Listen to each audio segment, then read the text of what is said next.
Have you ever sat at an airport, looked out the window, and just stared at a giant airplane? It's basically a massive metal tube with wings weighing hundreds of thousands of pounds. And you're telling me that thing is going to lift off the ground and just fly? It seems completely impossible, like it's breaking the rules of physics. You can drop a rock and it falls, and you can drop a feather and it falls. Yet this gigantic machine, loaded with people, luggage, and snacks, somehow gets to cruise at 35,000 feet like it's no big deal. It's one of those things we see all the time, but the science behind it feels like pure magic. The secret to this magic isn't magic at all. It's a cool field of science called aerodynamics. Now that sounds like a complicated word, but let's break it down. Aero is about air, and dynamics is about how things move. So aerodynamics is just the study of how air moves around objects. Air might seem like it's just empty space, but it's actually made of tiny, invisible molecules. When you stick your hand out of a moving car window, you can feel the air pushing against it, right? That push is a force. Airplanes are masterfully designed to use that pushy nature of air to their advantage, turning it into the power they need to fly. Think of it like swimming in a pool. First up, let's talk about getting this giant thing moving. You can't generate lift if you're just sitting still. You need speed. That's where the engines come in. The massive engines you see hanging under the wings are basically super powerful fans. They suck in a huge amount of air from the front. A series of spinning blades compresses that air.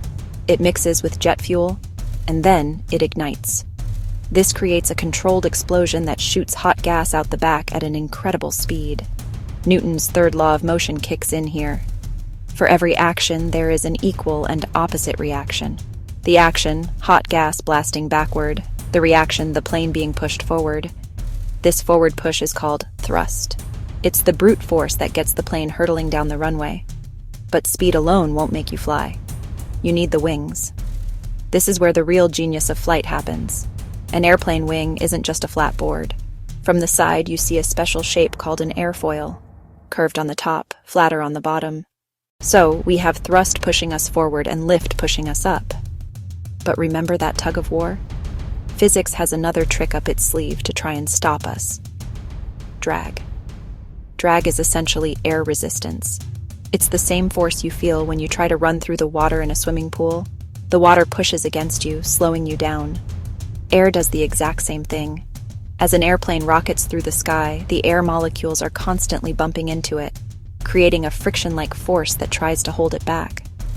If thrust is the hero pushing the plane forward, drag is the villain trying to pull it backward.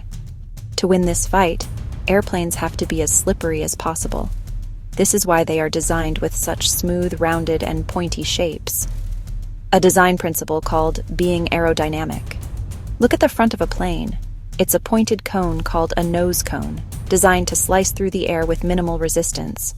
The body, or fuselage, is a smooth, long tube. Even the wings are swept back.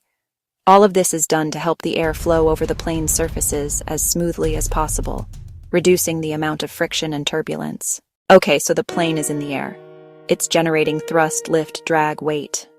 But how does it turn or go up and down? It's not like there are roads and stop signs in the sky. This is where the pilot comes in, wings tail called control surfaces. These are small hinged flaps that the pilot can move to change the way air flows over them, effectively steering the plane. On the back edge of each wing, there are flaps called ailerons. When a pilot wants to bank the plane to the right, they move the right aileron up and the left aileron down. The upward-facing aileron on the right wing disrupts the airflow, decreasing the lift on that wing and causing it to drop. At the same time, the downward-facing aileron on the left wing increases the lift on that wing, causing it to rise. For pointing the nose up or down, we look at the horizontal stabilizers with their elevators. Pull back. Elevators up, nose up, climb. The rudder controls yaw, keeping turns coordinated and smooth.